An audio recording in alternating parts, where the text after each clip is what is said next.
सांग माने आमे जेतेबेले श्रीक्षेत्र पुरी को प्रवेश करिथाउ सर्वप्रथमे आमे एक पोल को अतिक्रम करिथाउ आउ सही पोल को 18 नला बोली कहा जाय थाए।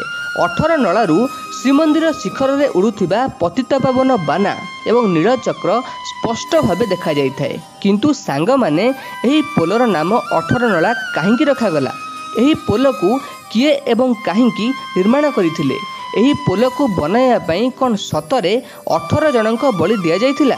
आज आमे एही सबु प्रश्नर उत्तर जानिबा एही वीडियो माध्यम रे। तेबे चलंतु सांग माने आउ डेरी न करी आजिर एही वीडियोटी को आरंभ करिबा। सांग माने एही 18 नला पोलर निर्माण को नेई ऐतिहासिक माने कोनोसी निर्दिष्ट मत रखि नाहंती। मादळा पांजी तथ्य आधार रे 1300 शताब्दी रे वीर नरसिंह देव एही बंध निर्माण करिथिले। किंतु गवेषक मानक मतरे राजा मत्स्य केसरी एवं बराह केसरी एही 18 नलार प्रतिष्ठा करिथिले।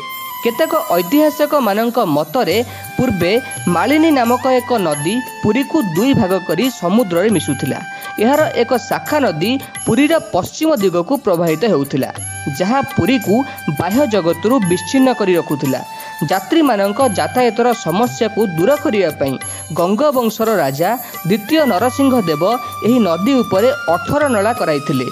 किंबदंती अनुसार महाराजा इंद्रद्युम्न एही बंध को निर्माण करने को बहु बार प्रयास करी विफल होगा परे निजर 18टी संतान को बलि देवा परे एही 18 नलार निर्माण करने को सक्षम होइतिले। किंतु सांग माने प्रकृत सत्य यह अटे कि गजपति महाराजा मुकुंद देवंक शासन काल रे सही समय रे बंगला नवाबर सेनापति कला पहाड़ ओडिशा उपरे आक्रमण करिथिला।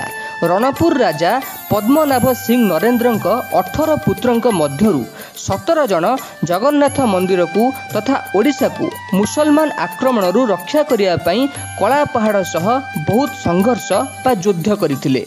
एही भयंकर युद्ध रे केवल युवराज पार्थ श्रीचंदन जीवित रहिथिले, अन्य समस्त पुत्रंक मृत्यु होइथिला। पार्थ श्रीचंदनंक मध्य किछि दिन परे मृत्यु होइथिला। राजा पद्मनाभ नरेंद्र निज 18 जन पुत्रंक देहांत कथा सुनी संपूर्ण भांगी पड़िथिले। तेणु राजांकर 18 पुत्रंक स्मृति को सुरक्षा देवा पई पुरी सहरर उत्तर पार्श्व 18 नला निर्माण करागला।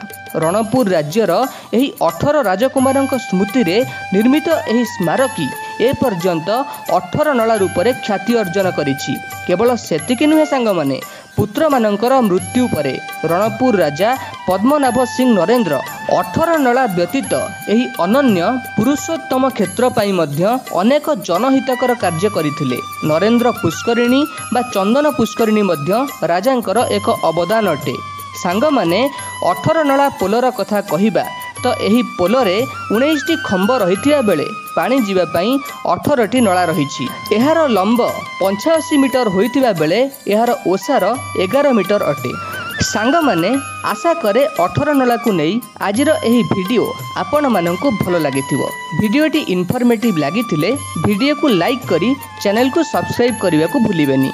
आज पई एतिकी सांग माने रहुछि। नमस्कार, जय जगन्नाथ।